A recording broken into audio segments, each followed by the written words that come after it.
These heat registers look like they are right out of the 70s. And today we are going to update them and fix that.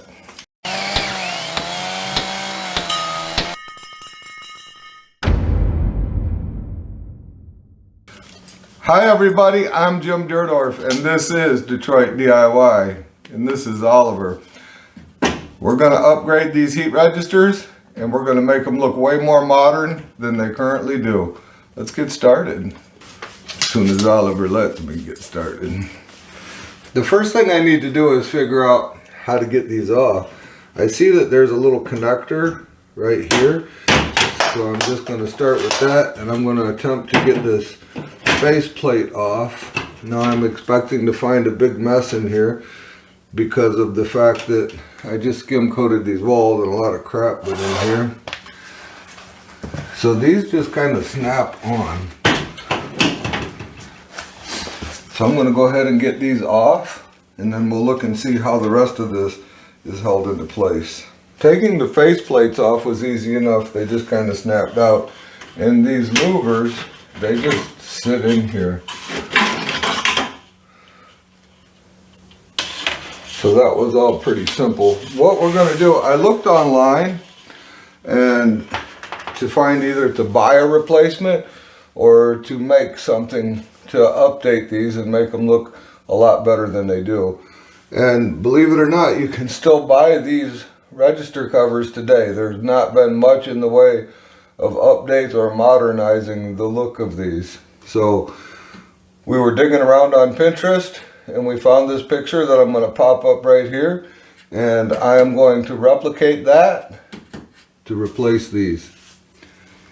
With the face plates off and the venting out, I can see the screws that are holding it in place, and there's one every 16 inches on the studs, so I'll need to remove them to get this off. However, I need to take my razor knife and run it down the top of these just to make sure that they're loose from the wall. I know that there used to be some caulking here, and whatever remains I'll scrape off. My new piece I'm going to put just slightly higher to cover up any of the mess that I make here.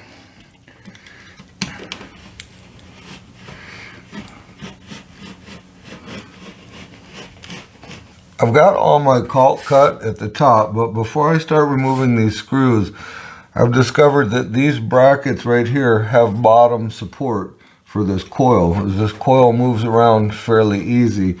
And it's pretty heavy, it has a lot of water in it.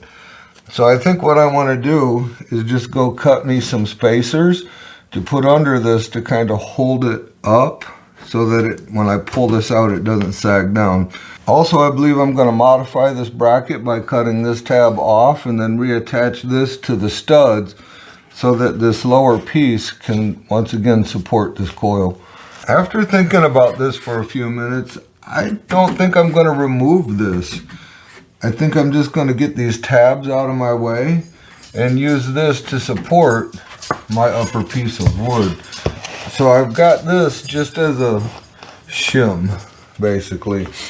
And this is some select pine that I picked up at the big box store. I don't know that I'm going to leave it at this width, but if I just secured that to the top of this, it would give me the little bit of extra height that I wanted. And I'd like to try and stay 1.5 inches off the floor. And that would actually work out perfect. That's about the size of the gap that I want. I kind of like that. I think that this is what I'm going to roll with. What I'm going to do is bend these metal tabs over. I'm just going to bend them out of my way. Then I'm going to put some wood strips in underneath of here so that I can drill some holes through this metal and have a way to attach my top piece. And then this piece will get attached to the legs. Let's go start building some stuff. I have my strips cut and the idea is to put them up under here like this. I'm not worried about these being attached to a stud because when I put my piece on top, I just want something to get my screw into, and that will sandwich this piece in between this. So it'll be secure, and that's all I'm really asking for, is a nice secure fit. The screws that are holding this metal plate to the wall are interfering with my strips. So I've drawn a line down so that I can get a reference of where these screws are located. So when I set this in here, get it lined up, I can draw me a line right on this board. When I reach under there, I can feel that the screw is just right at the bottom of the board. So I'm just going to transfer my lines over. Doesn't have to be perfect. I'm going to make a nice size notch in them. And now I'm just going to take a 3/8 drill bit and drill into that just a little bit, then take my razor knife and clean it up some so that I'll have a nice hole.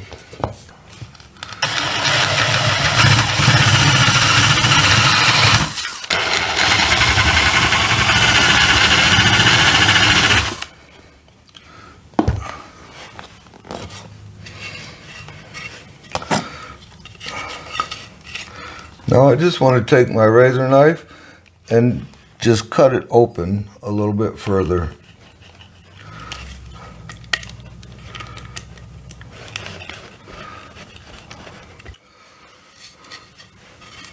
With those notched out, I'm going to give it a test fit.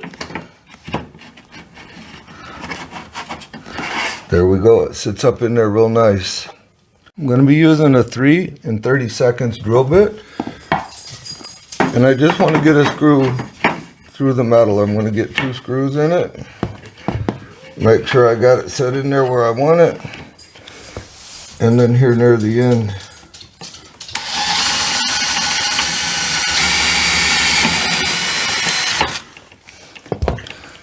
Then a 1 1/4 construction spec screw.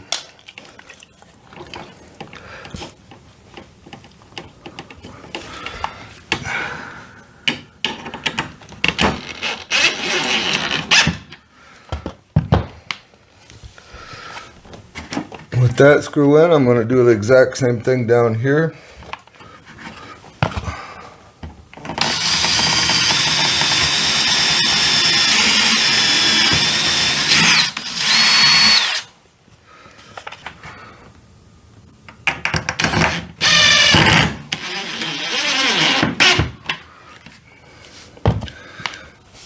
And there we have it. I'm going to continue on putting these pieces in, and then we will get this top piece, we'll start getting some stuff fitted. I've finished installing all my underbracing on both sides, and now I'm ready to install this top piece. But I want to put a double miter right there, and I'm going to show you how I'm going to do that. I'm going to be using my T-bevel and my Saw Set Pro. If you haven't seen my video on this tool, this is an amazing tool. I'm going to put a link right up above in the description. This is a miter protractor, and it gives you double miters, and on the other side it gives you single miters. We're going to be using the double miter.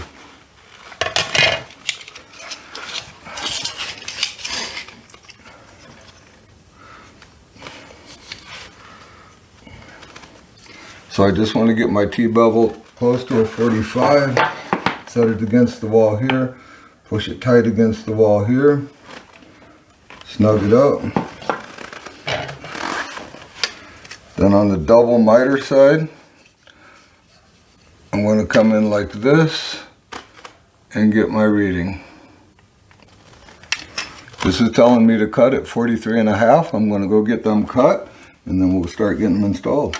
With my angles cut, I am now ready to cut this piece and get it attached. And what I'm going to do is, after I cut it, I'm going to put some pocket holes in it and use some glue and some pocket screws to attach it to this piece for the remainder of the run. With my piece cut, I've got my pocket holes drilled in it, and I've got my screws. I'm going to just put them in there. I got some glue in between. I'm going to start right here in the center.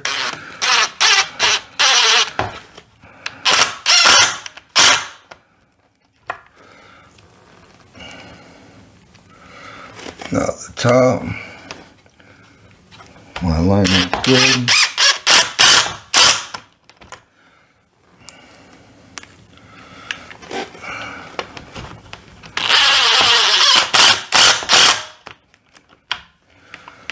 Alright, let that dry a little bit and we'll be good to go.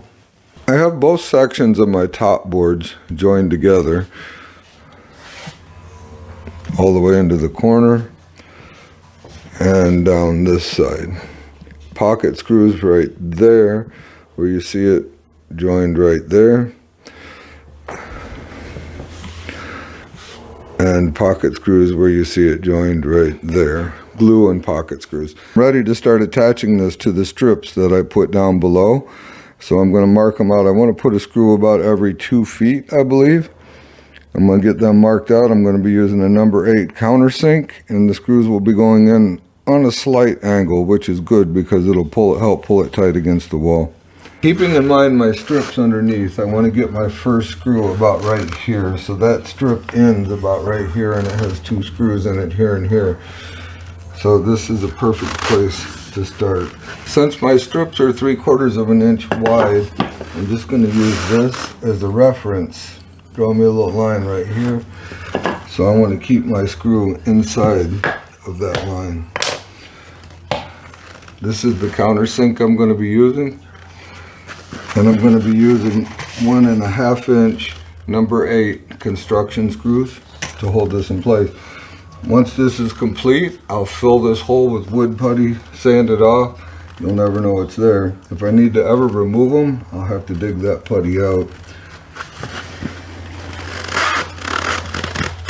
So I just want to get it pushed tight as I can against the wall.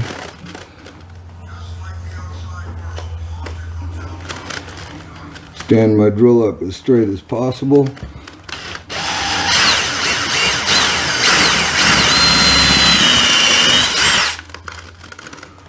And there we have it. Now we'll get our first screw right in there.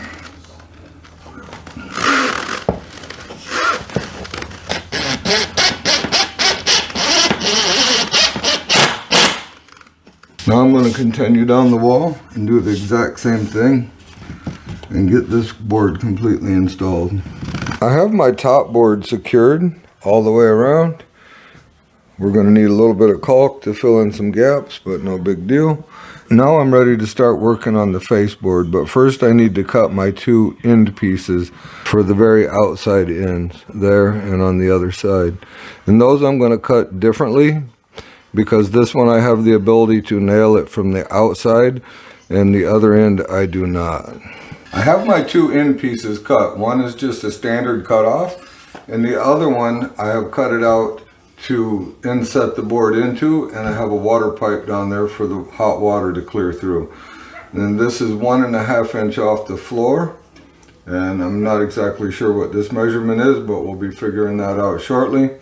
And because I have to make some spacers to go across the top. So let's get these put in and let's get our face board set in place.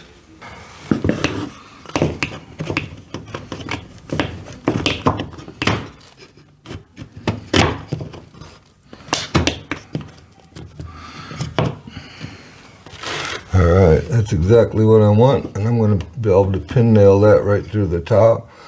Possibly put a little glue in there before I put it in permanently. And then my face board will set right inside that cutout.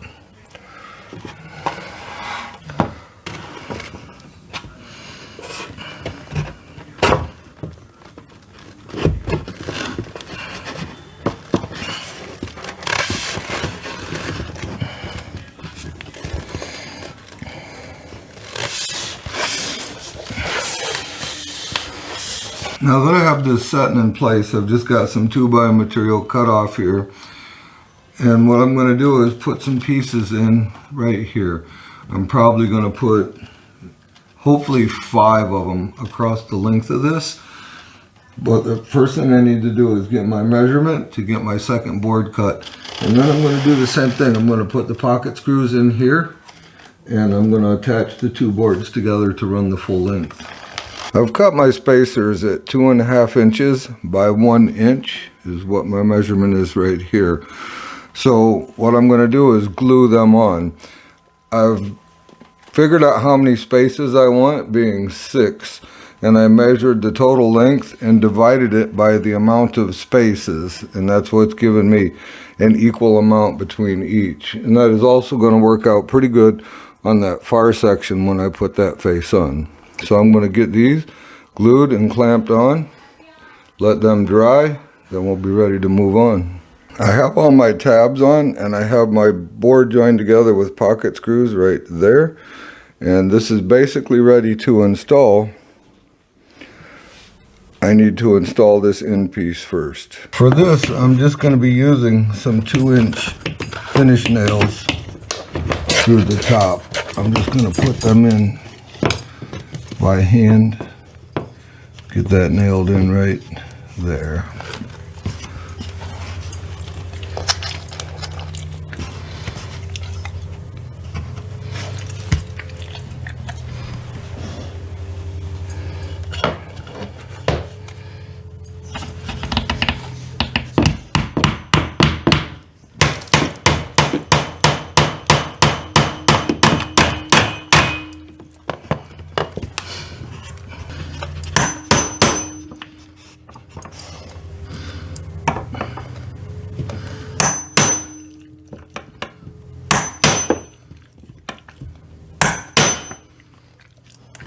Okay, how's that look?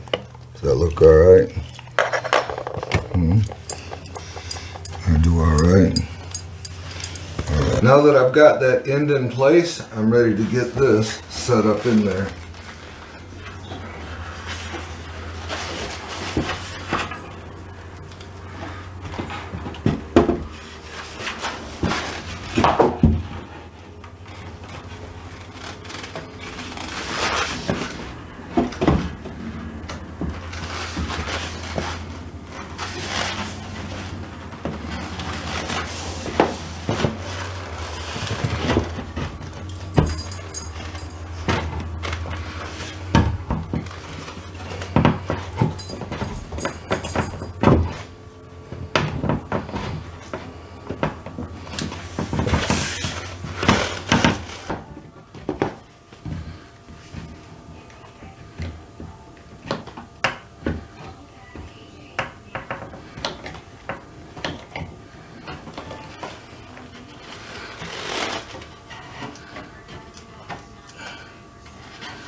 Now that I've got this set into place, I'm going to put one 3-inch wood screw right straight down through it.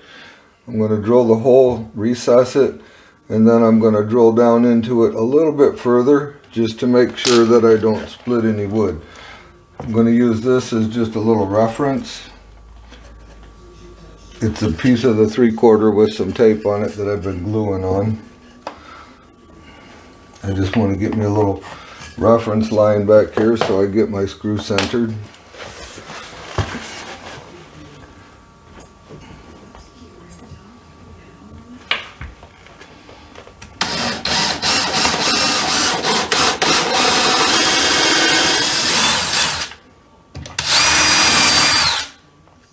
Now that I've got my countersink, I'm going to go ahead and take a drill bit, 7/64 for a number 8 screw, and I'm going to drill down in here through this spacer.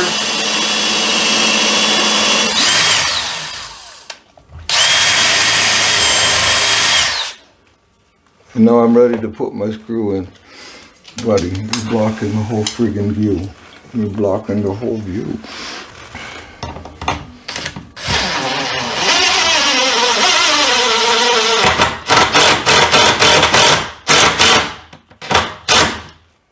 Now I'm going to continue on all the way down doing the exact same thing. I'm just going to clamp it where I need to clamp it to make sure that these are secure and exactly where I want them.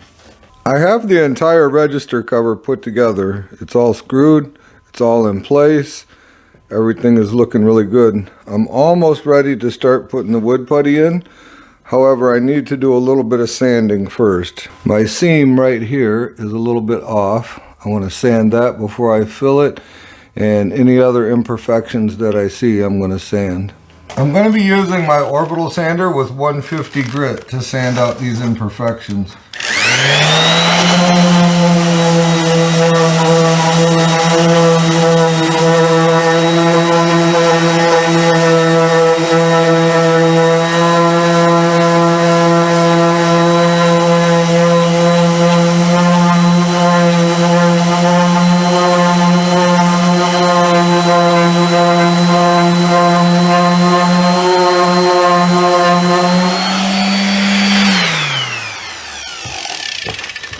That makes pretty short work of that. I'm ready to put my wood putty in, and I'm going to be using DAP plastic wood. It goes on pink and dries natural, so you know when it's dry and you're ready to sand. I'm going to be using the small steel putty knife to apply it. When you put this in these screw holes, you want to kind of pack it in there and make sure you get it in good. You want to leave just a little bit extra so that you can sand it down. It may require a second light coat.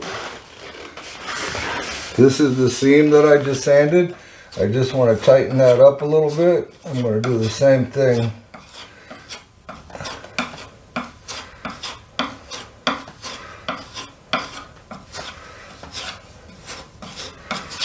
I'm expecting this to dry pretty fast because of the heat register here.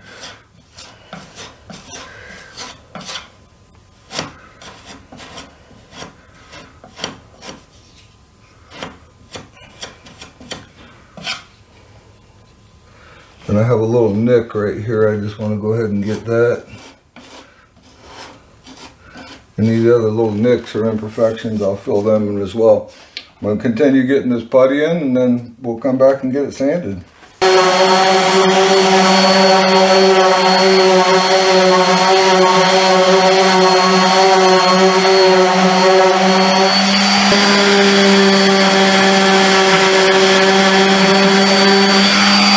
Now that the sanding's complete, I'm ready to get the caulking in. I'm just using trim caulk. And I'm going to lay a really light bead across here and just get it nice and tight to the wall. Because this board is fairly warm, I'm just going to work in small sections, and I'm going to use this caulking tool to help me pull out my excess.